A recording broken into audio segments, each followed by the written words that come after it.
He was reborn with a busted power that lets him mix math and muscle to figure out how to win before anyone even throws a punch. Once, he was just a sick man stuck in a hospital bed.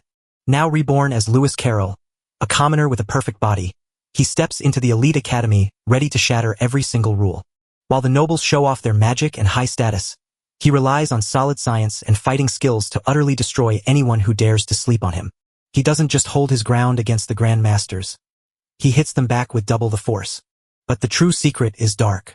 There is a burning rage inside him, and when it wakes up, he does the impossible by mixing opposites to make a kind of magic that has never been seen before. Everything starts with our hero remembering his past life as a sickly dreamer who finally got his wish for a strong body to become a martial artist, and now at the Empire's top academy, he is stunned by the massive school while a classmate challenges him to a fight to see just how powerful he has become. In the middle of the fight, Lewis proves he is the better fighter by mocking his opponent's weakness, because in this new life he finally has the strong, healthy body he always wanted. And best of all, he mixes his smart thinking with his raw power to figure out how any fight will end. With all this power, the hero thinks his dreams are finally within reach, but he's about to learn he was wrong. A strange energy takes over his body, and the boy flies into a rage he can't control. Then, someone reveals that all this chaos is the result of a curse he carries. The desperate girl screams, begging Lou not to fall under the curse's power. When the hero wakes up, he is scared and confused about what he just did. The boy then starts to wonder if fate is going to make him lose again, even this time. A voice screams that he is a monster and orders him to stop fighting. The voice tells him he shares the same fate as a hero from the past. And suddenly the boy's heart beats with a dark and evil power. But Lewis refuses to give in and declares he will not let a cruel fate take him. He screams that if this fate is his, he'll tear it apart with his own bare hands. The story jumps back to 594 at Candria Arcanist Academy, where the young boy Lewis Carroll is amazed by the place, and then hears someone shouting his name as he looks around at the huge crowd of applicants. Then his parents rushed over, shouting that he's moving too fast and begging him not to leave them behind. His mother asks if he packed his ID and hair dye so he can stay unnoticed. She grew scared and whispered that she'd heard students sometimes get dragged away for no reason at all. But his father, Julian, insists that magic is the only way to fix the boy's trouble. Plus, this is the only school in the Northern Empire that lets regular folks get in through the entrance exam. Choosing the Candria Academy was the perfect move they could have made right then. The royal family started this school, and it ranks among the 10 finest in the whole empire. There, the empire's mightiest grandmasters pour out every secret they know to train their students.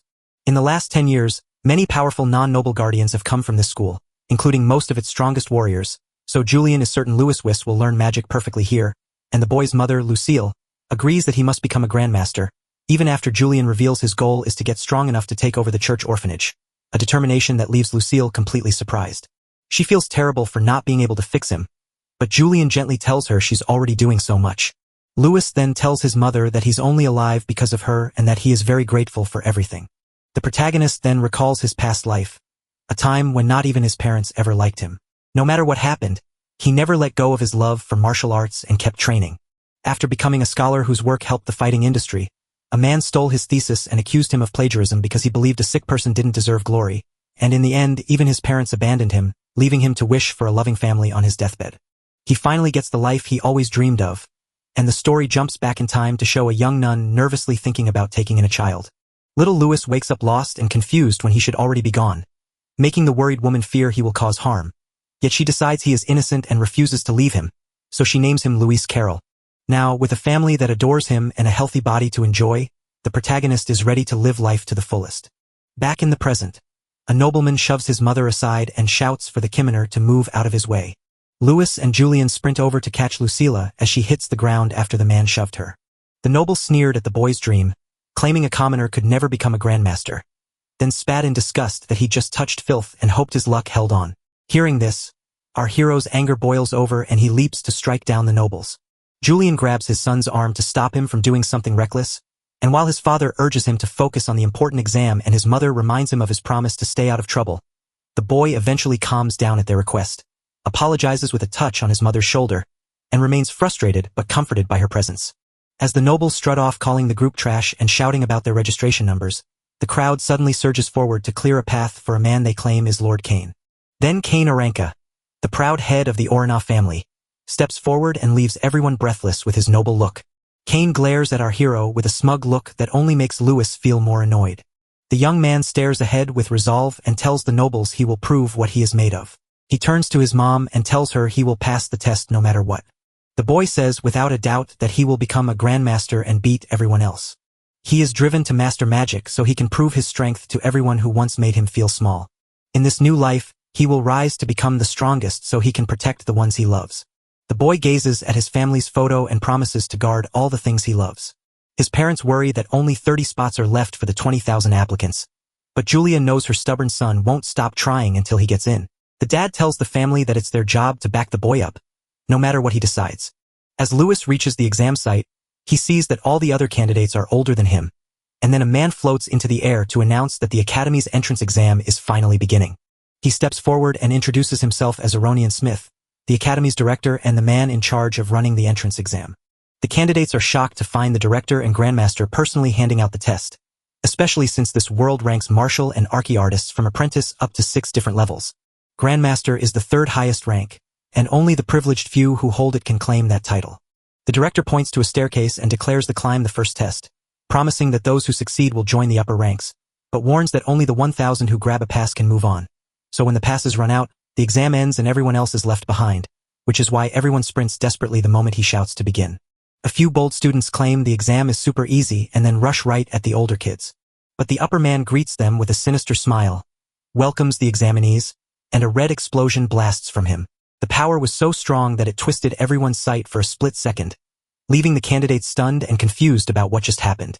Straight away, the numbers are called out, and dozens of hopefuls are knocked out in an instant. Those who are left stare in terror, wondering if that was an attack, and spot the upperman. Louis suddenly understood that what he felt was a pure desire to end it all. The other candidates stand there confused, not knowing what just took place. Then our hero told the group it wasn't an attack at all, but just his aura. The upperclassman let his power flow out to scare all the candidates at once. The protagonist quickly sees that anyone with a weak mind simply can't survive this crushing pressure. Many of the weaker candidates ended up folding just from the fear they felt. The upperclassman then looks at Louis and says that he seems to have some courage at last. But he says there's no place for ordinary folks because so many talented ones are already there. Our hero stands tall and faces the senior like an equal, showing he has no fear. The senior narrows his eyes and tells the boy that now that he's arrived, it's time to see what he's really made of. He promises to force the boy to his knees, causing the other candidates to scream in agony and beg him to stop. Yet our hero stands firm, untouched by the upperclassman's powerful aura. Then Louis smiles and asks if that's all he's got to say about ending things. To our hero, this is just a small bump in the road because he has already survived much scarier moments before. The boy faced wild beasts every day, fighting them to sharpen his fighting skills and survive their deadly attacks. That is why the senior's powerful vibe couldn't even touch him right then. The senior was stunned to find the boy completely unfazed by his powerful aura. The young man gives a confident smile and says, "This just won't work on me." Then the hero steps up and proves exactly how serious they are about making it all stop. The boy is set to shake the nobles with a real lesson, making them feel true fear for the first time as his powerful presence fills the room. The other nobles watching are totally stunned by the boy's amazing power. Even the highest-ranking official is so scared by the crushing weight pressing on him that he can't stand it. The protagonist steps right up to the upperclassman's face, which is frozen in fear. Suddenly, Louis halts the assault and locks eyes with the noble. The senior just stares in total shock, unable to say a word at how strong the boy really is. The other candidates can't believe how a normal person can take on and fight back against someone from the upper class. Louis doesn't mind the confusion and just walks right past the noble to keep taking the exam. The boy walks up to the board where the passes are and gets ready to take his turn.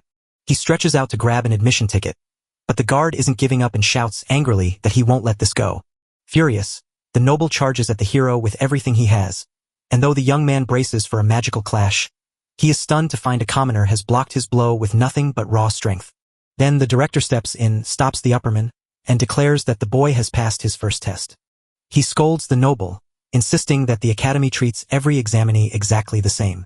The upperman bows to apologize and thank the director for his wise words, while Aronian congratulates Louis Krill on passing the first phase of the test, only for the director to suddenly spot the boy's strange hair color and express concern, leaving the protagonist confused until the director places a serious hand on his shoulder and stares him down. So, he gives her a special magic potion to hide his unique features. The young man doesn't get what the director is up to, so he just focuses on the next part of the exam. With that, he spins around and heads toward the place where the academy's second test awaits. As Lewis walks off, the upperman glares at him with pure hatred and resentment. He can't figure out why the director saved a regular person, and he swears he won't forget that name.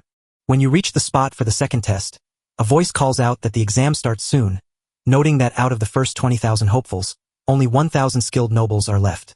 Then, a group of proud nobles strides right by our hero, looking down on him with pure disgust. One of them threatens him that no one will help next time, but our hero stays calm and stares back with cold defiance, while the noble keeps taunting him about getting in only because the director helped. With a smug grin, the young man just calls the noble a total fool. The noble stands stunned and seething with rage at the boy's surprising reply. Lewis then says the Grandmaster knows much better than they do. Anger, the noble steps closer and asks if the boy wants to be beaten right there, but the protagonist just smiles confidently and accepts the challenge.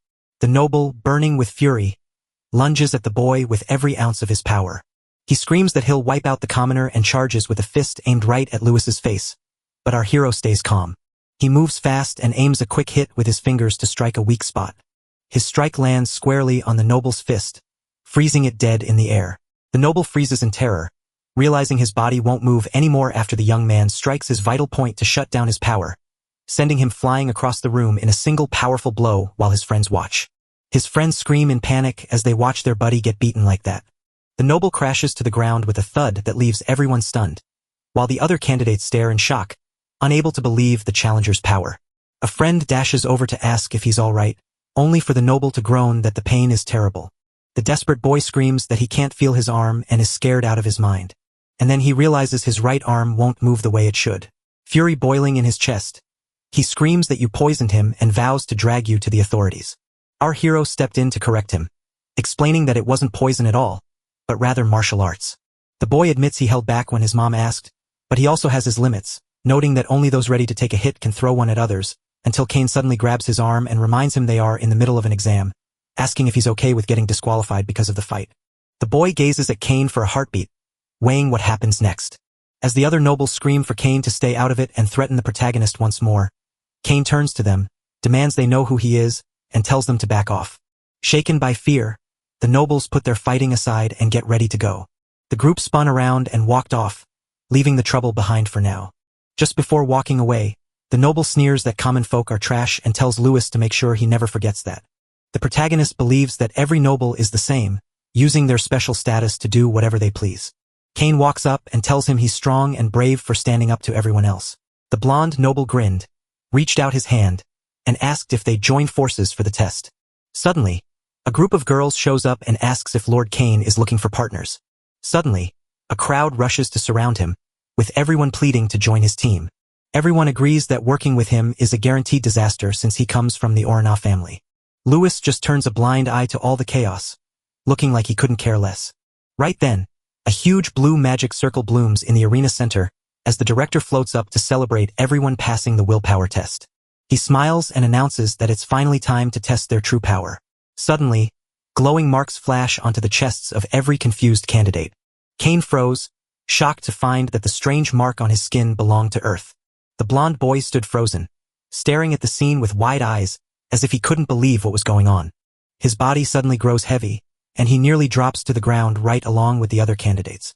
Suddenly, a massive golden magic circle flickers to life across the entire battle arena floor. The director reveals that the second exam will be a fierce battle fueled by his earth magic. The nobles grumble that fighting a grandmaster is impossible because his magic is too powerful to fight against. One of them then points in shock at someone strolling through it all like nothing matters. It's Kane who, even with the heavy magical pressure pushing down on him, somehow keeps his feet from giving out. He looks ahead with a strained look, shocked by what his eyes are seeing. The person Kane was watching was Lewis, a young man who managed to stand up against the magical pressure and stepped onto the stage, leaving all the other candidates shocked. The director smiled at the boy and told him he had arrived first again. The others see the boy and are stunned by the heavy weight he is carrying. Kane struggles to stay on his feet, puzzled by how easily the commoner handles such heavy pressure. The director warns that only those standing can move on, then waves his hand to summon a mountain of weapons into the arena for the candidates to grab whatever sword they want. The boy's hand snaps onto the sword hilt with a quick, strong grab. The hero snatches 2 swords to prove he is ready for the fight, while the other candidates struggle to hold them as the director issues a final warning. He checks that everyone is ready and then gives the go-ahead to start the final exam. The director grinned as he shouted for everyone to let the slimes go. The candidates looked around in a panic, unable to spot any difference in the arena. They are curious about what bonded slimes are, but nobody there knows the right answer. But our hero notices something and looks up with wide eyes, only to see blue spheres falling from the sky, one of which hits the ground and turns into a strange blue creature that everyone realizes is the slime the director mentioned earlier. The rules are set. Stopping an attack earns 1 point, dodging earns 2, and taking down a monster earns 5, with only the top 100 out of everyone scoring the most allowed to move on to the next test. Our hero thinks about how hard it is, since only 100 people can make it through. All of a sudden, the huge slime lets out a loud scream and shoots out smaller versions of itself in every direction. One of the candidates laughed at the idea, claiming that slimes were weak monsters and would be easy to defeat. The boy grins confidently as he steps forward with his sword, certain he'll score his 5 points without trouble. Then he sprints at top speed toward one of the tiny creatures, screaming to land his hit. But the blue creature suddenly shifts its face, and a terrifying power fills the air around it. Right then, the tiny beast unleashes a huge blast of energy at the one who had underestimated it. The noble's face shifts from confidence to pure terror as the tiny creature reveals its power, and before anyone can react, a slime blast smacks the boy right in the face, launching him through the air while the other candidates watch in shock as more slimes fly through the arena, catching them all off guard. The nobles are so scared that the tiny blue creatures are suddenly so strong. One of the boys yells for everyone to watch out as more and more slimes keep dropping from the sky. Suddenly, the arena turns into a chaotic battlefield filled with explosions and flying candidates as many fall victim to the slime's fierce attacks. Looking down from above, the examiners start calling out the scores for the candidates who managed to react to the attacks. One of the examiners tells the director that this year's exam is full of nobles from famous families. She thinks the fight in the arena could break a new record, and an examiner notes this year's talented commoners, remembering the boy the director once helped. The director grins, claiming the boy is fascinating and could do something amazing, but the other examiner looks worried about what he's seeing in the arena. He notices the young man hasn't taken a single step since the test started, so a noble sneers at the protagonist, claiming the slimes are far too fast for a normal master to handle. He insists that a commoner will always be beaten, so he blasts a giant energy sphere at the boy, who simply stands still until the very last second when he barely shifts and dodges, leaving the angry noble shocked while another sphere smashes into a different fighter and sends him flying. Our hero's face hardens as he gears up for what comes next. Suddenly, a storm of slimy goo starts falling from the sky and splashing all over the boy. The noble who started all this grins and admits there's no way to dodge so many hits. The protagonist shuts his eyes to sense the incoming blows, and his mind drifts back to a harsh winter training day where he bravely faced flying rocks while his friends yelled for him to dodge and throw with all his might. Suddenly, a hail of rocks streaks through the air at lightning speed toward our hero, who responds by letting his eyes burst with blue light and locking his entire focus on the incoming danger. Then he shares a secret from his past life. He actually figured out a brand new theory. The boy practiced sending messages fast from the brain area that understands shapes to the part that controls movement. If he figured out where things would go and moved his hands faster than lightning, he could handle any attack. Back in training, the boy starts gathering data from every rock he finds. Now that we've got the data, our next step is to figure out where each projectile will fly, and the very last thing we need to do is move just right to dodge every single attack. His friends stood in total shock at the amazing trick he just pulled off. The boy wipes the sweat from his face and whispers to himself that his new power is amazing. His friends rushed up to him to ask how he did it and how amazing it looked. He then tells them the technique is called void combat calculation, which leaves them puzzled. The young man claims it can predict every battle's result, while right now the boy is getting swarmed by slime attacks in the exam arena. His eyes start to glow as he gets ready to use his special trick to see every attack coming.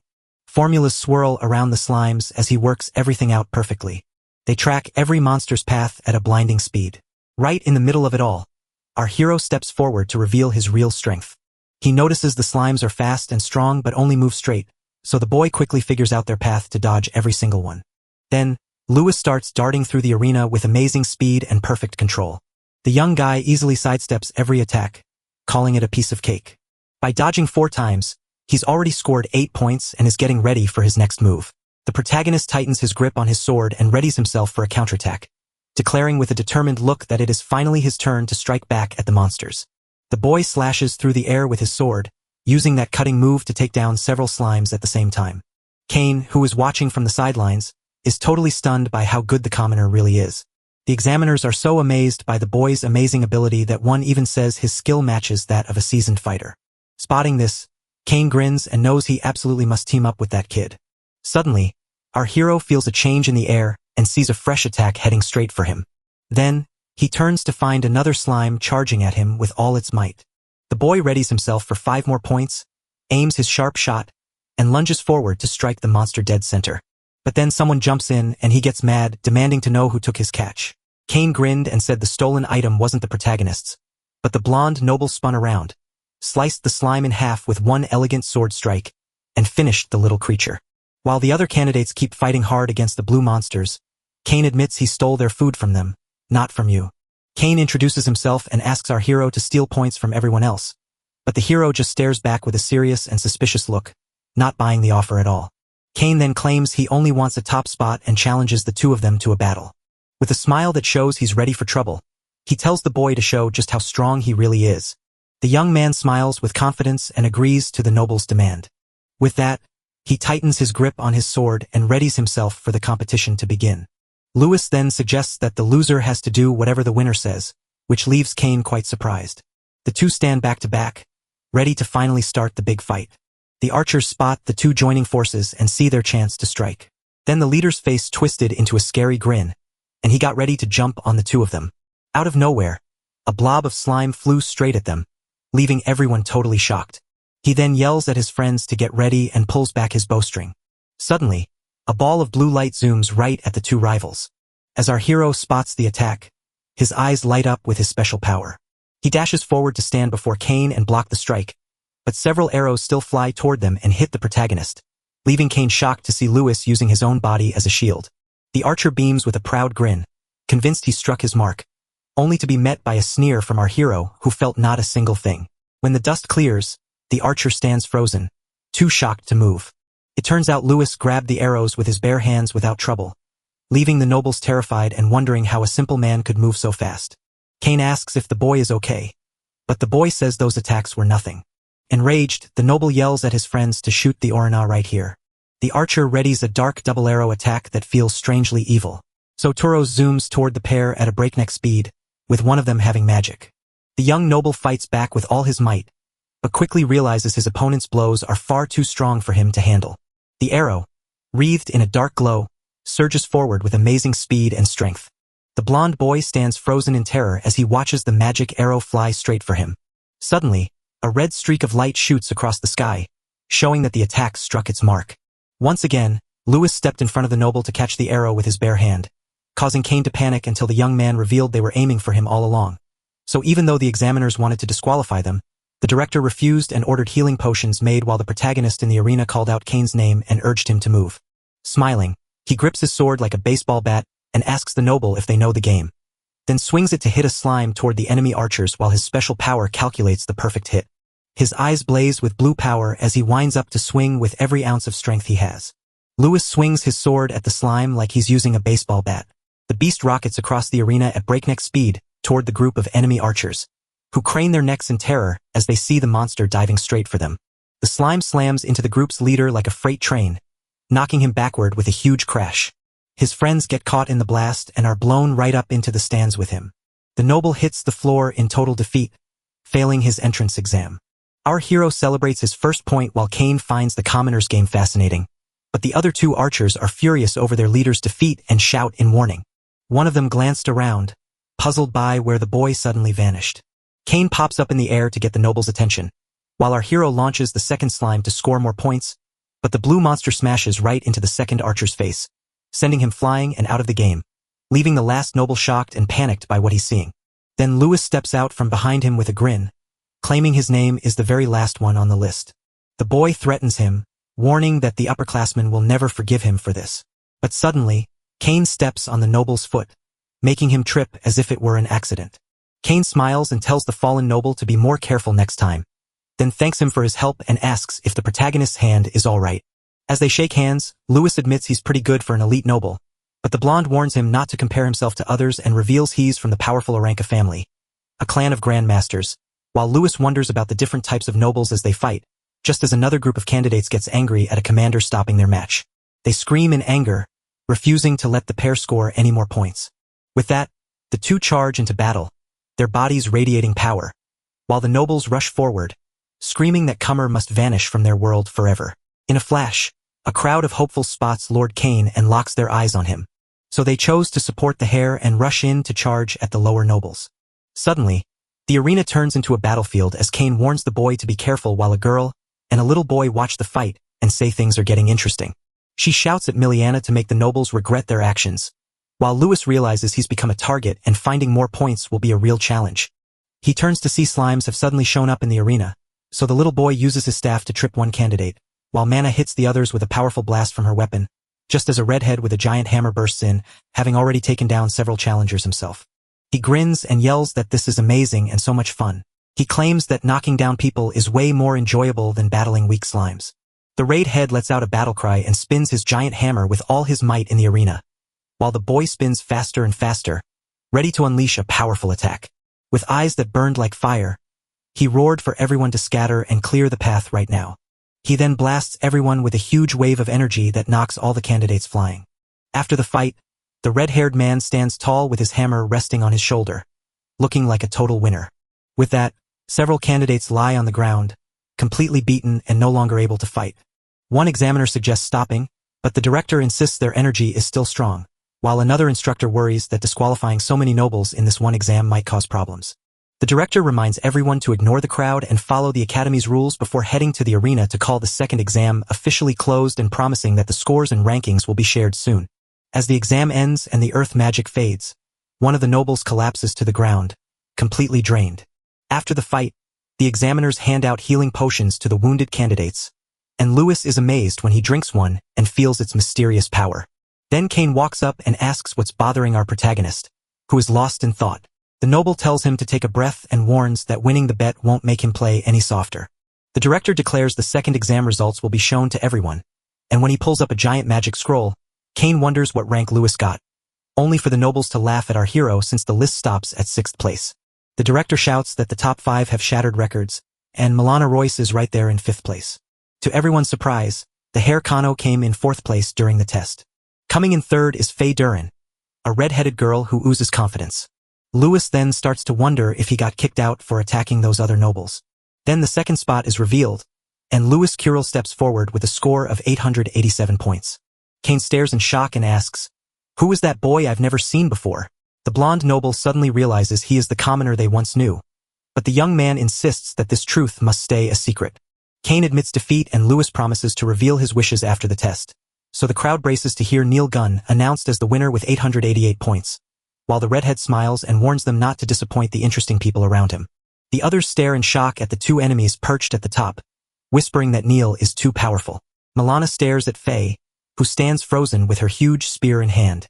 The red-haired girl eagerly challenges the top-ranked student to a fight, while a crowd of nobles fumes with anger over losing to ordinary people. Suddenly, one of them yells that they have brought the entire nobility of the empire into shame. The instructor tells the director that orphans from the orphanage have finally reached the top for the first time, but the director looks serious and asks if he knows why the group looks after them in the first place. Then it becomes clear that real strength has nothing to do with how high up the ladder you sit. The director then points everyone who passed the second test toward the next spot. Cain says Lewis was almost in first place, but the boy just shakes his head and says he has no idea.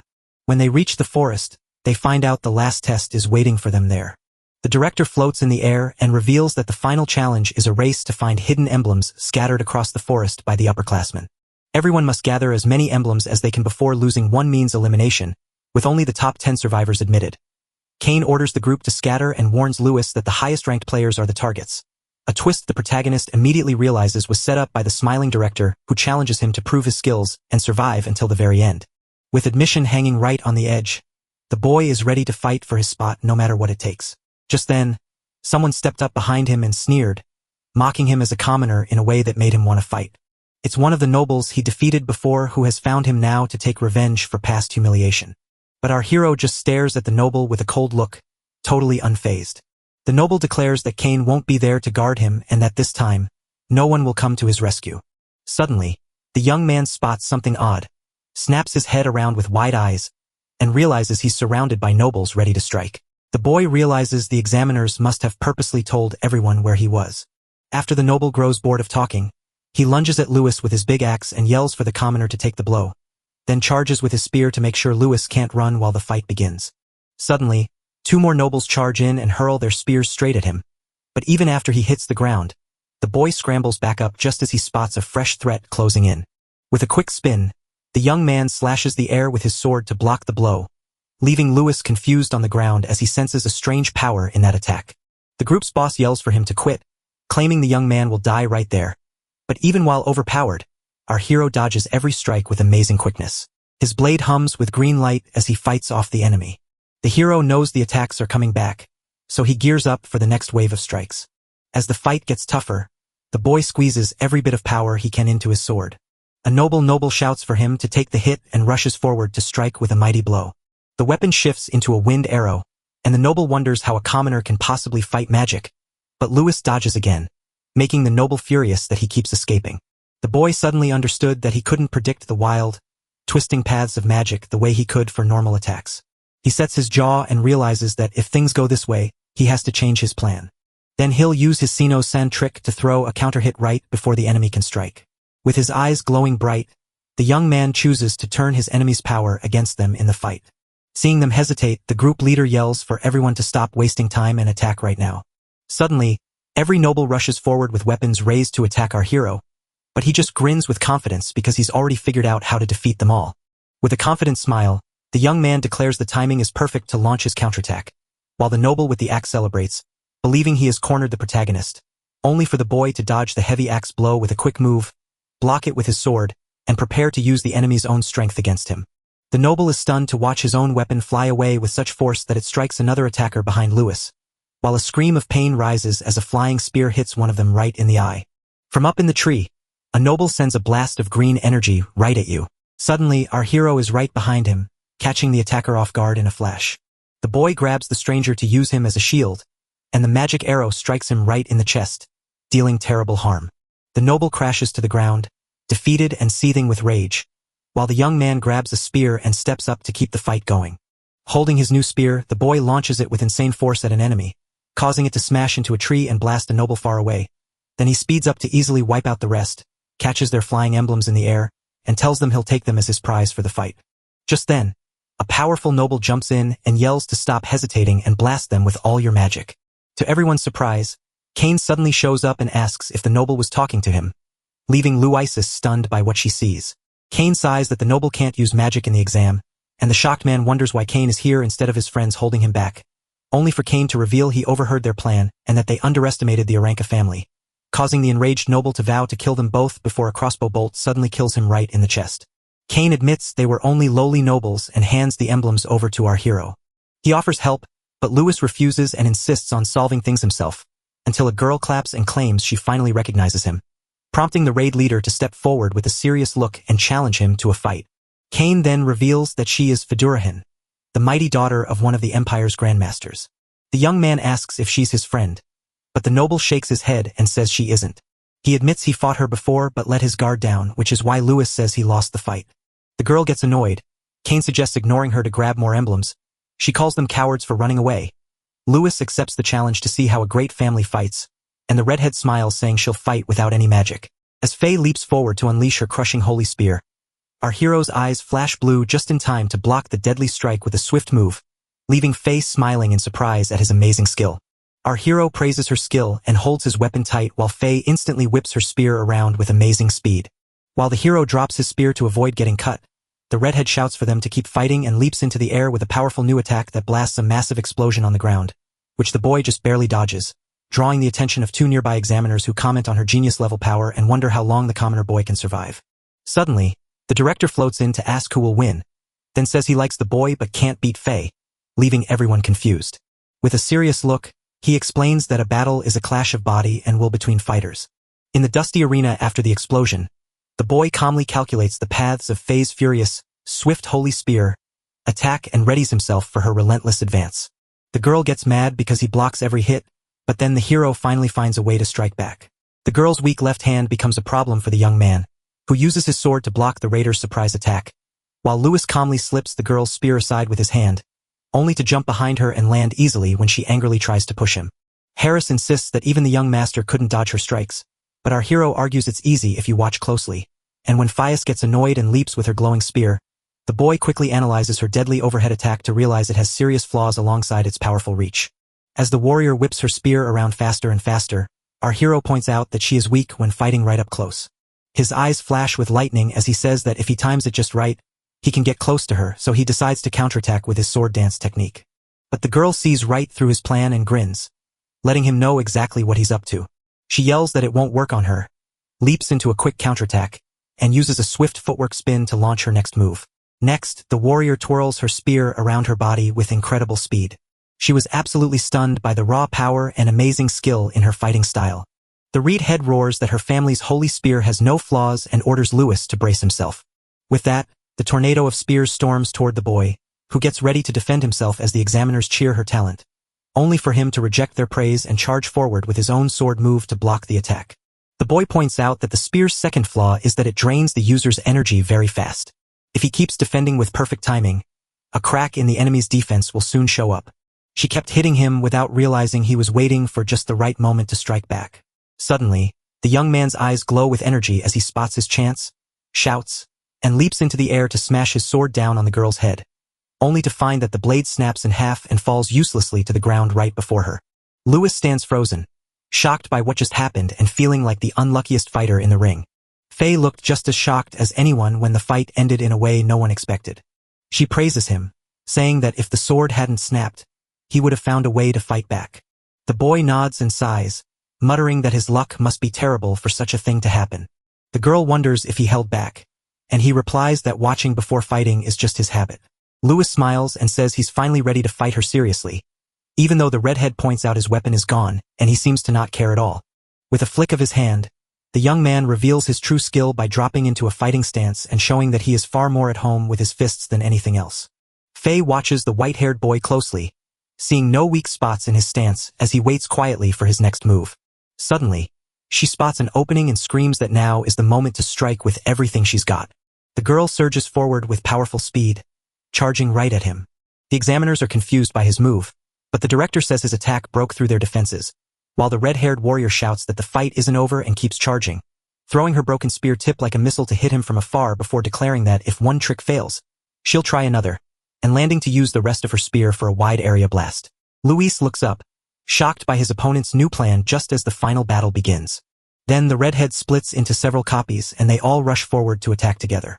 The copies pulse with red energy, swarming to surround the commoner from every angle, as all their attacks focus on one spot to end him forever. Our hero just gives a small smile, showing he isn't worried at all. He shouts, "So what?" while firing up energy hands to block the attack. One of the ghostly hands snatches the spear's point right in midair, halting the girl's strike before it lands. With a tight hold, the energy hand slams to a halt the warrior's strike. With that, a huge burst of energy erupts, and the astral hands stand firm to stop every attack. The red-haired girl stands frozen in shock and screams out loud, completely baffled by what just happened. The director reveals that the boy is using a special trick to stop the spear from spinning.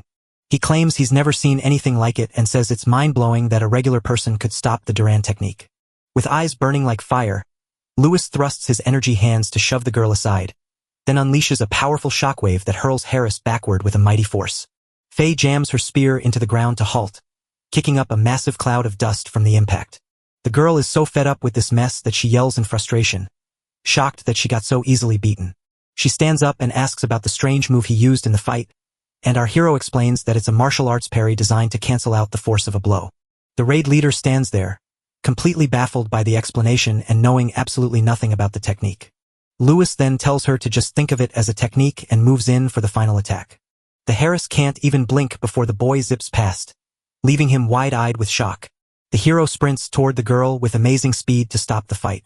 His feet fly so quickly that it looks like he's gliding across the ground. The young man shifts between many images of himself to throw off the warrior, but Faye swings her spear in a wide arc to strike all the copies at once, only for our hero to dodge her attack with ease while creating even more false selves. Kane, who is watching, is so shocked he wonders if what he sees is just an illusion. He then says the boy moves like a butterfly and is truly impressed. The redhead screams in anger because no matter how close he stands to her, she still can't land a hit on him. They explain that this elegant move comes from a legendary boxer known for the butterfly step. With that light, bouncy rhythm, our hero can dodge anything.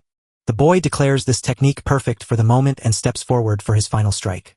Lewis lands a sharp punch that sends the girl flying, but the force is so strong it throws the warrior back just as hard. Kane stood frozen in shock, staring at Faye with a mind reeling from the impossible fact that he had actually beaten her. The director is stunned by the outcome and admits it was totally unexpected. He notes that Faye could have won without magic and might be a fighting genius. But our hero stands tall while she lies defeated before rising to reveal she is Faye of the Durhan family and the battle isn't over. Lewis just stares calmly at his opponent, ready to keep the fight going. The young man believes that since she comes from a powerful family, she won't easily give up. The redhead stepped forward with a mighty kick, wrapping her whole body in a glowing red light. The protagonist realizes she has left the spear behind and will now use martial arts instead. With a loud shout, Harris lunges at the boy to finally hit him one last time. Our hero steps into his Wing Chun stance, ready to strike back. Using the Paxo technique, the young man readies his hands to sidestep the girl's strike. The warrior cries out the name of her move, Crushing Fist, and lunges forward with a mighty punch that sends a shockwave of energy crashing into her opponent. The protagonist feels the blow hit him like a real punch, praises her skill, and watches as the redhead declares her family isn't just about spears before firing a volley of energy fists. Lewis grins, readies his boxing skills for the clash, and thinks that fighting such a strong rival is exactly the dream he's always wanted. A strange energy fills him, making his heart pulse with a dark red glow while his eyes flare bright as he loses control. A dark, evil shadow suddenly appears behind him as he screams for them to enjoy the fight more. The red-haired warrior freezes in fear at the sudden shift and begs to know what's going on. The girl stares into a massive demon's face, feeling her knees shake with fear. Harris is so terrified that her body freezes, refusing to move at all. Without any mercy, the boy hits the girl in the face and knocks her flying across the room. As the director watched, he was completely stunned and couldn't believe what he had just seen. The force of the crash blasts both of them far away, leaving everyone watching in shock. The girl then crashes hard to the ground and bounces back, slamming into a tree. Kane and a classmate watch from a distance, scared for the young fighter's life. The two are shocked that a regular person managed to trap the Harris. And then Kane's friend suddenly feels a strange pressure that makes him clutch his head in pain and confusion. Suddenly, Brian starts to feel sick and his friend worries and asks what's wrong. The boy says he feels sick and then gets so scared that he knows something terrible might be happening. He senses a dark power from the hero and wonders if his fears are real. Kane rages, shouting that their plan has failed because he never expected a simple commoner to be so powerful. Blood trickles from Brian's mouth as he recalls an old story and stares at his dangerous problem with shaking fear. He then warns that if the story is real, they can't let the boy survive. Faye struggles to her feet and looks at her opponent, who is stunned by her sudden burst of strength. Filled with rage, the main character rushes forward and hits the girl as hard as he can. The blow smashes into her head, hard enough to make blood spray from her mouth. With that, the Harris is knocked backward onto the ground, leaving him wide open for the attack. Our hero roars in fury, losing all control as he unleashes a flurry of punches, while the young woman admits her power and speed can't match his, leaving her to realize that if this keeps going, she's doomed. With that, she slams her secret technique into action, drawing a glowing magic circle on her fist to meet the boy's strike with a fiery punch, causing a massive blast of red and yellow energy that screams through the air and flings Harris away in agony. With a mighty crash, she rockets through the trees, smashing them apart and seems to be back to normal, but the boy suddenly snaps back to his senses, realizes he's lost control again, stares in shock at his hand, and understands that magic is the cause. Kane rushes over to check on his friend, but the young man is too distracted by the girl, just as an official steps in to declare that the candidate lost his emblem in the fight. The man grins with triumph and tells the protagonist that he's been kicked out of the exam. Lewis stares down at his chest and sees his badge suddenly bursting into flames without any warning.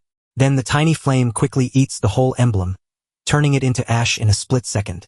The upperclassman cries out that he lost, but Kane steps up to defend him, claiming it was only an accident. But the man insists the director saw everything and wonders if Kane will help a commoner who cheated.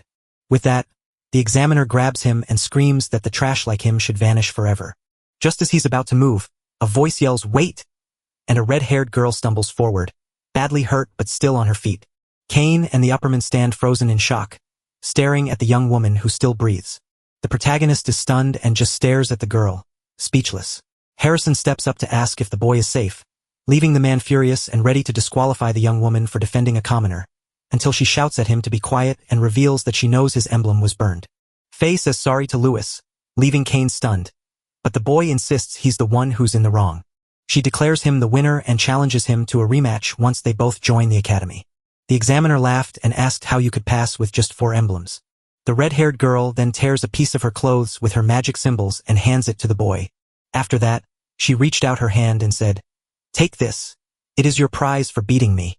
With these emblems, the young man now holds all 14 needed to pass his final test. The warrior then insists that his emblem burned up during the fight, and he says that counts. The angry upperman screams the girl's name in fury, yet the redhead pays no mind and turns to Kane, leaving him shocked by her boldness. She then declares she won't let weak students pass while deserving ones fail. In this moment, the young girl flicks the spear's tip high into the air with a fast and sharp move. She then wonders what happens if the person who finishes 10th has 14 or more emblems. Kane smiled and said that, by pure coincidence, he'd been thinking the exact same thing as her. The girl insists he's not as clueless as they thought, so the pair sprint off to gather more emblems together. The protagonist just watches with a smile as the upperclassman walks away, annoyed. Suddenly, the director steps in to announce that Lewis is disqualified and being sent out, but the senior glares at him and warns the boy that this isn't the end yet. The noble promises that if Faye beats the other candidates, Lewis will definitely pass the exam. The upperman gave a dark, evil smile and said it wouldn't look odd if they accidentally took out a candidate. The other noble nods and urges him to go through with it, secretly hoping the hero won't turn out to be just another coward.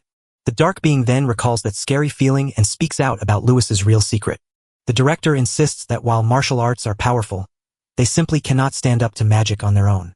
After leaving the academy, the boy decides he must master both magic and fighting, but he worries his torn clothes will make it hard to explain everything to his mom. He's scared that if he speaks the truth, she'll panic and start asking too many questions. Suddenly, a shadowy figure with a dagger springs up behind him, just as the blow comes down. With a quick reflex, our hero slips out of harm's way just in time, then kicks the attacker flying as Lewis readies himself for the fight, only for the mysterious man to recover and stare in shock at how the young one spotted him. The protagonist then admits that the strong smell of blood coming from him was impossible for anyone to miss. At that moment, 2 more men step forward, and the leader jeers at the boy for being so calm right before he dies. Realizing he is trapped against a crowd of tough fighters, the young man knows he must go all out to survive. He then spots one that looks far more dangerous than the rest and gets ready for the worst. Suddenly, the group's leader spun out a kick and yelled at the boy not to look away. The man grinned with pure evil, telling the hero that his next swing would send his head flying. Suddenly, our hero's eyes burst with a glowing blue light as he unleashes his special power. With that, he sprouts several images of himself and slips past the enemy's attack without trouble. The boy uses his dagger to stop the attack. With a fast and sharp move, the young man tosses the attacker hard onto the ground. He then seizes his moment to deliver a mighty kick to the fallen foe. The protagonist leaps aside to avoid the next blow, proving how fast and skilled he is in a fight. The leader rises and confirms that the boy truly possesses superhuman sight and fighting skills, exactly as the report claimed. Lewis is stunned by the man's words and wonders about the report, only for the leader to admit his fighting skills are strong but doubt his ability to handle magic, so the other 3 men shoot magical wind arrows straight at our hero. The young man braced himself for the crash, but the blows hit with a force he didn't expect. He barely dodges it, and the arrows stick into the trees behind him with a glowing green light. Not knowing if he can keep going, the boy decides to try one of his breathing tricks. He taps into his own inner energy to grow stronger and reveal his hidden power. With a burst of power, his strength and speed skyrocket, getting him ready for the final counterattack. Then, his eyes flashing blue, the hero charges forward with incredible speed. The leader laughs off his effort and commands his men to release more wind arrows at him. As the boy charges at the attackers, one of them is stunned by his speed and can't believe he just vanished. Suddenly, our hero leaps into the air and lands a perfect kick that strips the leader of his weapon, leaving the man stunned and scrambling to defend himself from the surprise blow, which sends him flying backward in pain while the other 2 keep raining down their magic arrows without pause. The fallen leader screams for his friends to stop the boy at any cost, so one man lunges to kick the hero, who blocks the hard hit with his arm until his hand shakes from the force. With a sudden push, the hero stumbles backward but keeps his balance to fight on. The hero steps up to the enemy, realizing this guy is terrifyingly strong and deadly. The man in blue crosses his arms, looking sure that he'll beat the young boy. Suddenly, the other attackers spring into action and crowd around our hero from every angle. Squished in the middle of the fight, the boy knows he's in big trouble just as a bunch of glowing arrows shoot straight at him. With no way to get away, the young man gets slammed full force, crashes to the dirt, and looks like he is lost.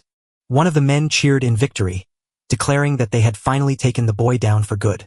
He starts to wonder if the boy is truly just a commoner, since he's given them much more trouble than they expected. Suddenly, our hero opens his eyes. In a flash, he springs to his feet and snatches the enemy's weapon right out of his hand. The young man grabs the opponent's own strength to flip him and shove him backward with all his might. Using the leverage, he snaps the man's spine as the boy's counterattack leaves the man screaming in agony. He uses his attacker as a human shield to block the arrows, then hurls him into the next enemy. With a burst of power, the hero hurls the last of the foes away. The man in blue suddenly realizes the boy was just faking his defeat during the fight. Lewis stands up, looking around in triumph, while his defeated opponent lies on the ground.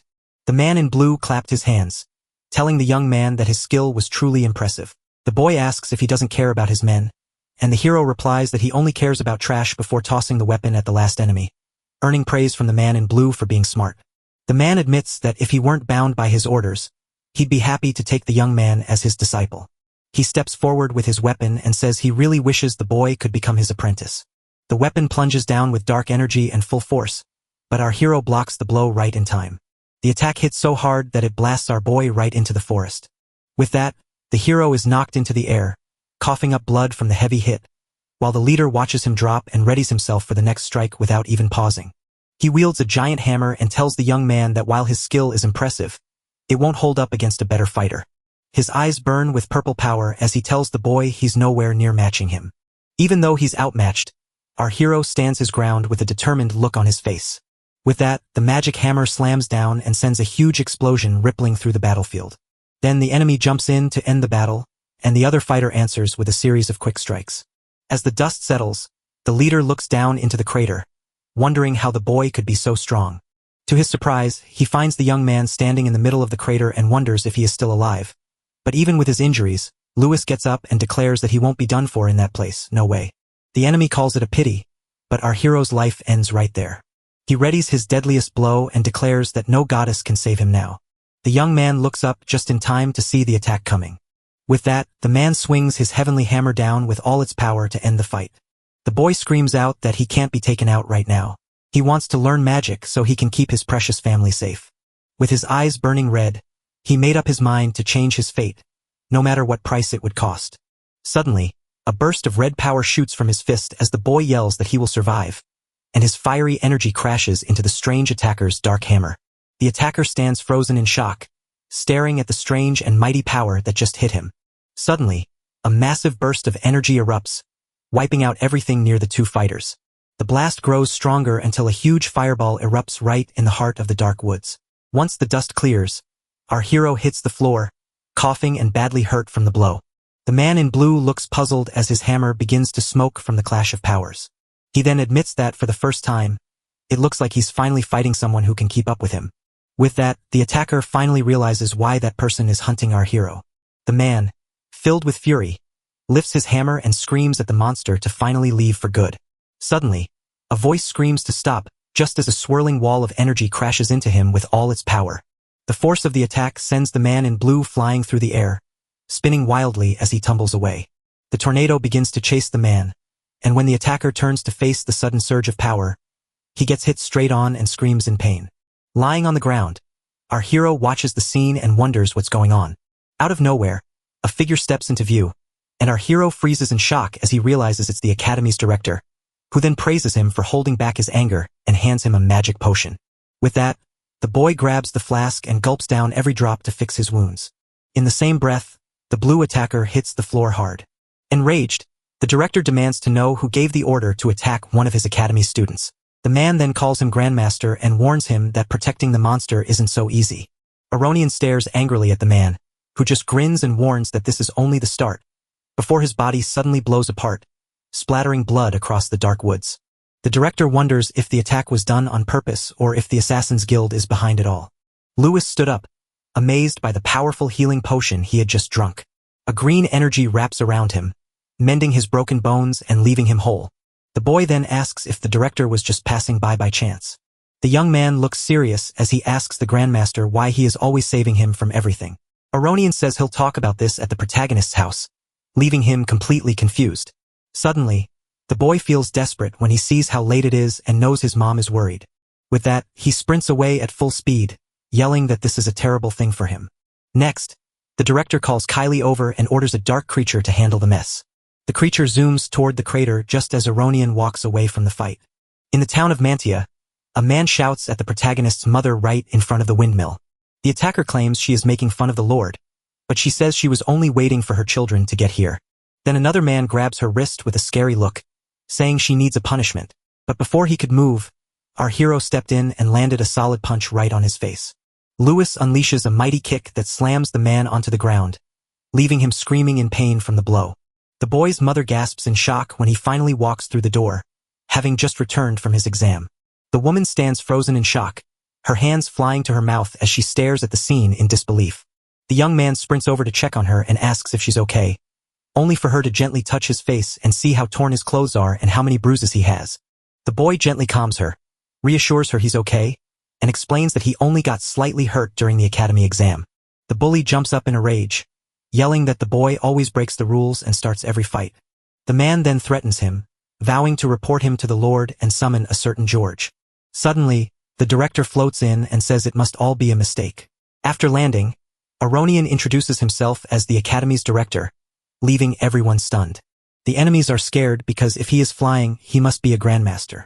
The director stares them down and orders them to pass on his message to the city's ruler, so the terrified pair bow and swear to follow the grandmaster's every command. Aronian then turns to the boy's mother and tells her he needs to have a chat with her. With that, the three step inside, and the director welcomes them to sit and chat, while the grandmaster inside wonders if this is the windmill the nobles were talking about. The director spots that the boy's inventions are everywhere. Meanwhile, Lewis is busy fiddling with one of his new gadgets while the grandmaster watches him closely. Then his mother shows up with apples to tell him that their son fixed everything and that their lives are finally better. Worried, she asks if the boy caused trouble, but Aronian says his results were incredible. The director believes he has only seen such rare talent in the ancient scriptures of Gaia before, as the tale flashes back to when tyrannical monsters ruled humanity until a genius and his friends used magic arts to save everyone from extinction. The day his saintly birth brought freedom saw everyone cheering the victory, and in the sacred book of Gaia, this man is remembered by all as the legendary first hero. Back in the present, his mother calls him a savior, but Lewis remembers that legends have no heroes. Aronian then says with a serious look that the hero looks totally different in the stories. He was a man with black hair and black eyes, leaving the protagonist and his mother shocked. The director whispers that this amazing secret belongs only to the very best people in the world. Even though he saved everyone, a crazy darkness still lived in his heart that only wanted to tear everything down. When the hero turned his sword on his own friends, it became the first nightmare for all of humanity. That inner madness is a curse that eats away at the soul from the inside out. Lewis can't believe what he just heard and starts to doubt if his own crazy thoughts came from that long ago, while Aronian explains that's exactly why people with black hair and eyes are killed everywhere, and then the director grabs Lewis's head and asks if he really thought dye could fool us all. His mother, now desperate, admits that she was the one who told the boy to dye his hair black. Our hero gently soothes her, assuring her everything is fine now, and with a steady gaze, the young man adds that if the director truly wanted him gone, he would have been gone already. Aronian smiled and explained that, by holding back the madness, he saw the spark of a new hero shining within him. The mother and son are stunned by the news, and she can't believe he actually called out for a new hero. The director grabs an apple and notes that while the world feels calm, it isn't actually that way. Clutching the fruit, he warns that deep darkness hides within, and seeing the boy has finally sparked his thoughts. So Aronian presses the apple against the moon to prove that the legends everyone knows are nothing but foolish tales. The Grandmaster, his face serious, tells the young man he wants to lead him toward humanity's future. Suddenly, the director hurling an apple at our hero with such speed that the boy barely catches it, proving his amazing reflexes. Before the Grandmaster declares that thanks to Faye and Cain, our hero has finally passed the last test. So, he gives the young man a chance to learn directly from him at the Candria Academy. Lewis grins and asks if the director is willing to bet on him winning, even if he goes crazy. The director looks at him with a serious face, his eyes glowing with a dark, purple energy. Suddenly the apple the boy is holding snaps in half, leaving him shocked, and Aronian stares at him with a serious face and says he'll have to get rid of the boy himself. The next day, a friend of the boy gasps in shock to learn he got a personal invite, while our hero frets over how expensive the academy and the dorms really are. Then the young man begins to wonder about his real link to the legendary first hero, and he remembers the director asking if he really thought a simple dye could fool everyone.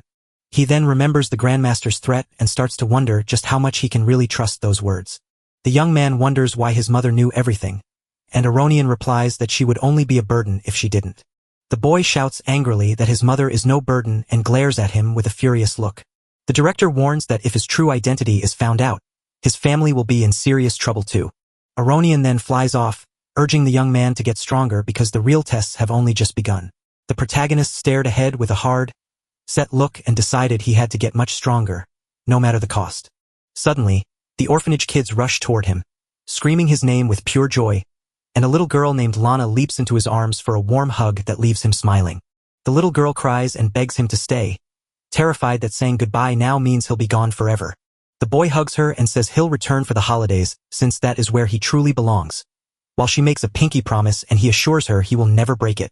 Suddenly, one of the boys shouts that a noble's butler wants to speak with him, and when the butler walks up to the carriage, he checks our hero's name to make sure he is who he says he is.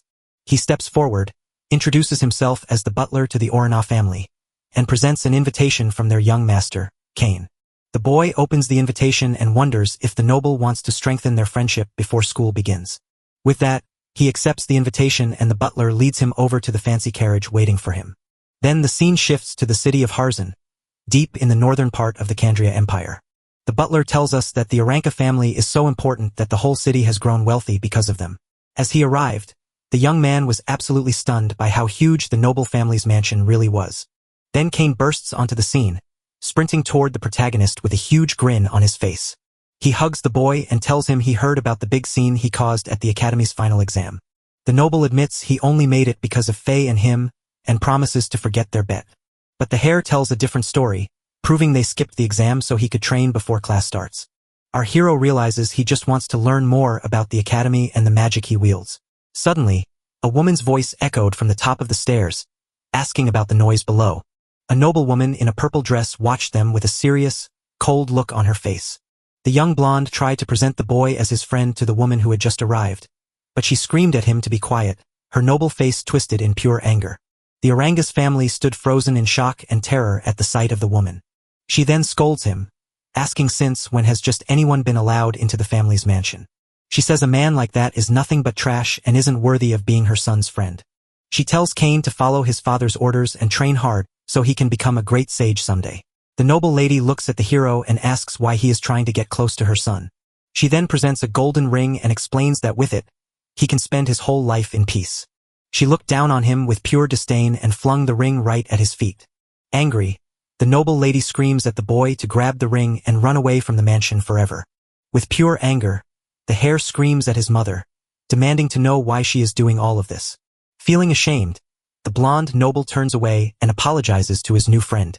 The boy drops to his knees and admits that he became Kane's friend only after seeing how amazing his fighting skills really are. The boy then asks if Kane's promise is worth just as little as that gold ring. Kane stands frozen in shock, unable to speak as he watches his friend face his mother with such bravery. The nobleman's face twists in rage as he bellows for guards to throw the commoner out of the mansion immediately. Kane stepped up to him, boasting that the boy was even more talented than he was and that he had beaten Faye. The noble lady laughed at the very thought of a commoner ever rising above the children of the Empire's great families. Lewis explains that his serious look means he's ready to help Kong grow even stronger. With pure rage, the woman screams that the boy is mocking the Orana family and calls him arrogant until an absurd pressure builds in the room, sending everyone flying, but suddenly a man steps through the door and stops all the chaos just by being there. The man repeats what Lewis said and asks if it is really true that Kane can get stronger. Our hero and the young blonde are stunned to find the master of the Aranka family standing there. The man walked up to the woman, who looked so worried she called him master. The noble woman then calls out to her husband, William, with a face full of pure desperation. She warns that if she leaves Kane in the hands of an ordinary person, he'll never be able to reach his husband's height. But the man just walks right past her, then shouts for his son, who quickly drops to the ground to show deep respect to his powerful father. Lewis introduces himself as Kane's friend and quickly realizes the man's presence is truly amazing. The master turns to his son and asks if the boy's words about his power are true. With a stern look, the man steps forward to demand the boy prove his words right then, and the family's master unleashes a fierce tiger-like aura to test him. Our protagonist suddenly feels the man's heavy pressure and deadly intent as a red aura rushes toward him, knocking the air out of his lungs when he gets hit. Even with that power pressing on him, the boy stares down the noble with a look of pure determination. He readies himself for the fight and sees the man is deadly serious, knowing the Orana family master means to kill him right now. so the older noble just keeps unleashing his cruel energy without stopping. The pressure is so intense the boy feels like his soul is being ripped right out of him. He is so amazed and scared by the Grandmaster's stubborn strength that he can barely breathe.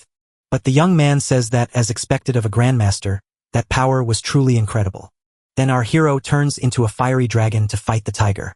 With a steady gaze, the boy stands tall against the Orna Master, and as their powers, the fierce tiger and the blazing dragon, crash together, Kane watches in stunned silence.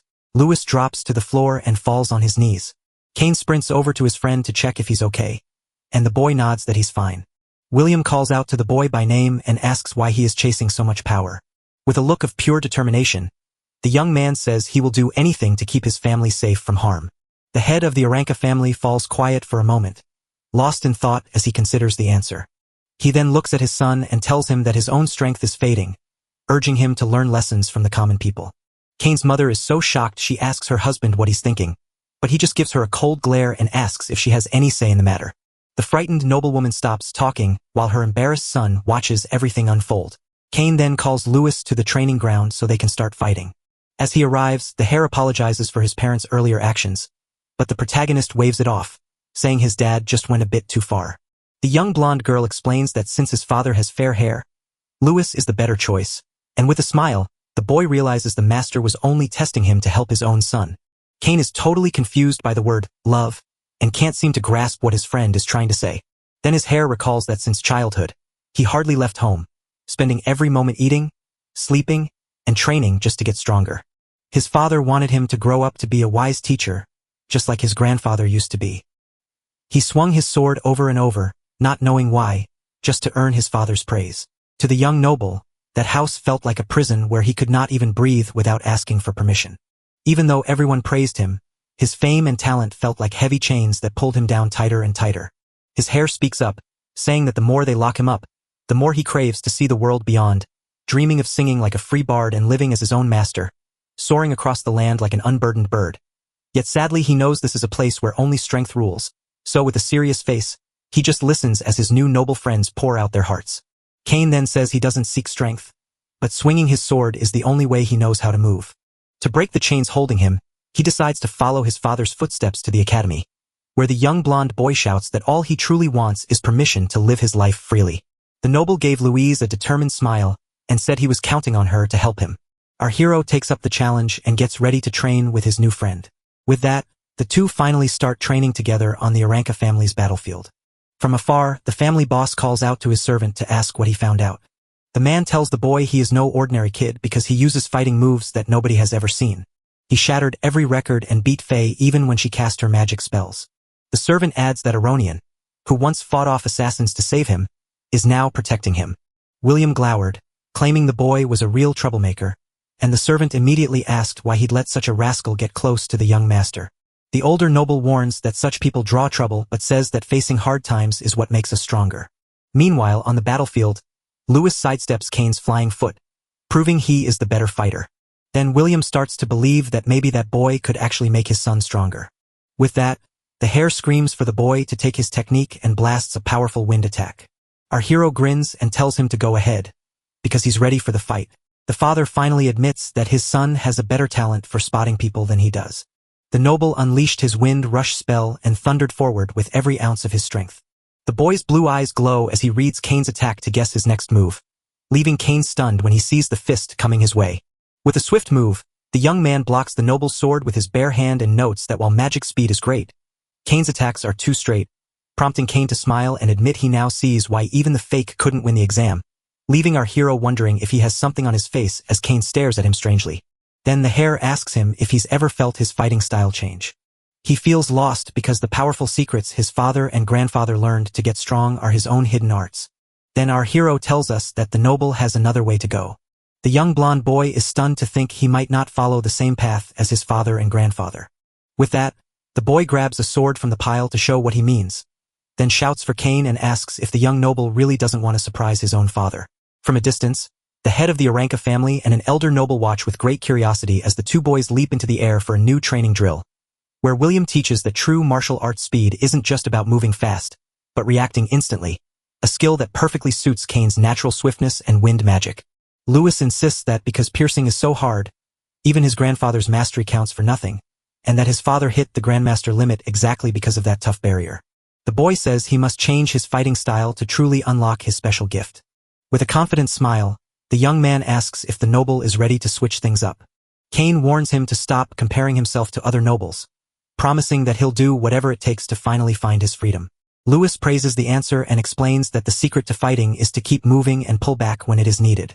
With looks full of determination, the pair gets ready to show William their newest trick.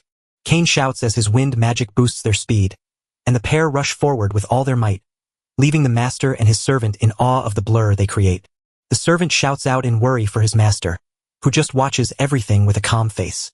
With that, the two young men leap at the Aranka master, daggers ready to strike. Master William stands perfectly still while the two boys zoom around him like lightning. Lewis says that daggers are the swiftest and most nimble weapons you can use in a fight. They push their strengths to the very edge just to beat anyone who stands in their way. With that, he weaves his daggers into a swift butterfly dance for a perfect strike. William stood frozen in shock as the two of them showed off a brand new trick. Our hero storms in from every angle, while Cain summons wind magic to birth a host of clones that swarm the noble. With that, the two dive in from every angle to launch a spectacular air attack on the master. Then the hare noticed that his body and dagger felt as light as air. With this new feeling, the young noble feels like a bird soaring freely through the sky. He adores mixing daggers with his fighting moves and wind magic. With the dagger held tight, the boy readies himself for the next move, leaving the master of the Oranov family shocked to see his son's sudden new skill. William stares in disbelief, his face frozen in shock as he struggles to believe what his eyes are seeing. Cain then yells at his dad that this is the real path he must walk in martial arts. The master simply grunts as a shadowy power starts to flow out of him. He blasts a massive shockwave that hurls the two young men flying with great force. William, burning with anger, demands to know if his son left the clan's ways behind just to prove a point. The two boys tumble backward but catch themselves in the air to strike back. Our hero yells at Cain to speed up, and they clasp hands just before the big move. With that, Cain blasts wind magic to rocket them both through the sky, carrying Lewis on his back. Then the Joe charges forward again. The two keep charging forward, spinning the master in a whirlwind of green energy slashes. The master spins around fast, yet William halts the strike with a single hand and sneers. "Is that all you've got?" He stretches his hand to snatch the dagger from Cain. Then the hare shoots forward at his new speed. With a furious glare, the noble sneers at his son's attack, but William shouts that the boy is a coward for using this new style, until Cain reminds him that retreating isn't weakness because pulling back the fist sets up the next blow, and the blonde noble finally sees how the retreat leads directly into his next strike. Then the hare unleashes his wind magic, spinning a deadly tornado to blast his father with everything he's got. The pair sprint forward with daggers ready, proving their new tricks on the fly. The head of the Oranov family is shocked by the two boys' new move, so they both shout, leap into the air, and hit the grandmaster together, after which Lewis tells Cain that their trick is like a baseball pitch called a changeup, leaving Cain totally confused. The boy grinned with confidence, ready to show off his new trick. The protagonist yells for Cain to take the hit so he can finally see the move. His hair snaps into action, darting out just in time to catch and stop his friend's punch. With that settled, the two start drilling the new technique to sharpen their fighting skills. Lewis says you trick your opponent by changing your speed, turning slow movements into pauses that make them miss your next move. With this move, they can crush the enemy by combining the dagger's sharp power with lightning-fast strikes. The family master is totally lost, trying to keep up with the duo's lightning-fast and wild moves. Cain steps forward with his new move to strike his father, leaving the old man shocked by the hit. William scoffs at the idea of a slow attack and glares at him with pure disgust. But that hare attack is just a weak trick to fool the master of the Aranka family. With a look of shock, the older noble suddenly understands what the strike was meant to do, and it flies right past him without hurting him, leaving the young blonde still floating in the air as William turns to his son, impressed by the new skill he just showed. With a confident smile, the two get ready to finally launch their real combined attack. With that, the two boys rush forward to strike the master from every angle with their daggers, only for William to shout, "That's enough," and firmly halt their practice, bringing the attack to an immediate stop. The nobleman then shouts out Cain. The hair of the Arana family stands on edge as they wait for their father to decide. William then speaks to his son in a very serious tone, telling him not to bring shame upon the family name. Cain grinned and spoke to Wes, showing he was ready to take his new path, while the servant called the master, who watched the whole thing with a quiet and thoughtful smile. The elder noble thinks about how fast the monsters move and plans his attack accordingly. Holding an energy dagger, the master sees a fresh chance to pull back and thinks it's worth exploring. William realizes he learned from the kids, admits the fight was good, but the training is done, gets hugged by Kane who promises a gift, and then stares in shock at the massive library they've reached. The boy stares in awe at the endless rows of books, unable to believe his eyes, while Kane explains that this treasure is his gift for guiding him back to his true path. The protagonist is stunned when the noble Orana family offers him a rare book and a bag full of money. The noble tells us the books are all about magic and will help him learn faster at the academy. Lewis finds out that every student is forced to go through a special magical awakening. Curious, the young man asks what the ritual is, and Kane points to one of the books he received. He says you can stand before the statue of Gaia to perform the special ritual, but it will cost you 10 gold coins. Our hero's heart sinks because the orphanage desperately needs this money to keep going for years. But the noble soothes him, explaining that at the academy, classes are free for anyone who passes the test. Kane grins and asks if their bet is finally settled. The boy takes the deal, races to find cash, and then gets a brilliant idea to use his past life memories to invent something amazing. With that, he asks the Orana family if they know any merchant guilds he can use to help him. He just whispers that it's a secret and promises his friend will soon learn the whole truth. A week later, the white-haired heir confidently strides toward the entrance ceremony at Candria Academy, ready for his first day of school. Suddenly, he catches a strange scent and sees someone coming up behind him in the courtyard. The other student believes the scent is pricey perfume and thinks the boy comes from a wealthy family. She wraps her arms around him and offers to show the newcomer every corner of the academy. The young man takes the offer, tells his new classmate his name is Lucius Carroll, and starts to fit in. The girl smiles and tells him his name is strange before asking if he has an illegitimate son. She then explains that in just 2 years, the emperor has grown old and everything has changed. Because of this, the imperial hair faction clashes with the nobles and powerful families at the academy. Rose shows that even though the director makes everything look peaceful, the real truth is that everyone is fighting for resources and those who don't earn enough credits get kicked out of the academy. With that, the girl steps right up to Chin and presses her hand against him in a daring move. She tells him that someone is watching him and that he'd better try his hardest in his classes. She stepped closer and asked whose side his family was taking in the fight. Out of the blue, a boy steps between them and notices that Lewis is the commoner who smashed the exam record. The young man smiled and reached out his hand to introduce himself as Brian. Rose was stunned, since she was certain the scent of costly perfume was coming from the boy. She sighs in annoyance, calls it a waste of time, and walks away, leaving the 2 boys behind. The protagonist then smiles back at Brian with confidence. The blonde boy then tells our hero not to worry about the girl's attitude. Brian tells us that the academy is like a tiny version of the empire, and it can be really hard for regular people. Suddenly, Kane bursts into view, sprinting toward them while screaming our protagonist's name. Brian waves goodbye, promising to chat with other students but to call him if he ever needs help. The boy turns and walks off looking serious, and Kane steps up to ask what he was saying to Brian. The noble then tells us that Brian is the chancellor's son, even though they are not close at all. Our hero then remarks that, despite everything, Brian turns out to be a pretty decent guy. Suddenly Faye and Milena show up, and the young man declares he has no use for men with weak wills. The redhead smiles at him and says, "If you are truly as strong as you claim, then perhaps I will finally acknowledge you."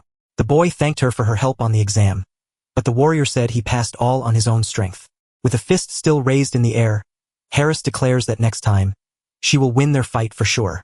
Then the girl screams at him not to ignore her and warns that if he wants her attention, he'd better beat her first.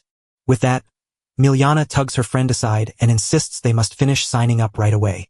Kane tosses a bag of coins to Lewis, leaving him stunned by what he just saw. The hair shows that he followed the rules to start a business and then set a whole village on fire. Lewis then showed that his secret was a new kind of perfume with a much softer smell. The noble agrees the smell is nice, so our hero promises to check how well it sells. With his money, Kane promises to help his mother, and Lewis praises his smart ideas.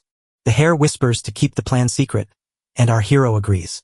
Then the man slides the academy's credit card to the young man and gives him a wish for good luck. Suddenly, a crowd of nobles shout that he only got in because Kane and Faye helped him. The hair shows that Sheath got kicked out of the group for hiring killers to try and take his own life. The hero narrows his eyes, convinced he has finally found the mastermind behind it all.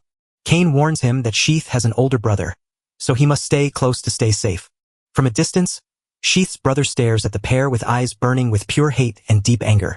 The noble grins with evil delight, telling the pair that the real fun is just getting started. In the Academy's Grand Hall, the director warmly greets all the new students of this year. Aronian gave them a big hand for pushing past every obstacle to make it all the way here. He then says this is just the beginning and hopes they all become pillars of the empire. So, the director stepped up to introduce Neil Gunn, the freshman who took first place, to give his speech. To everyone's shock, the boy climbed up onto the stage bare-chested and holding a huge axe.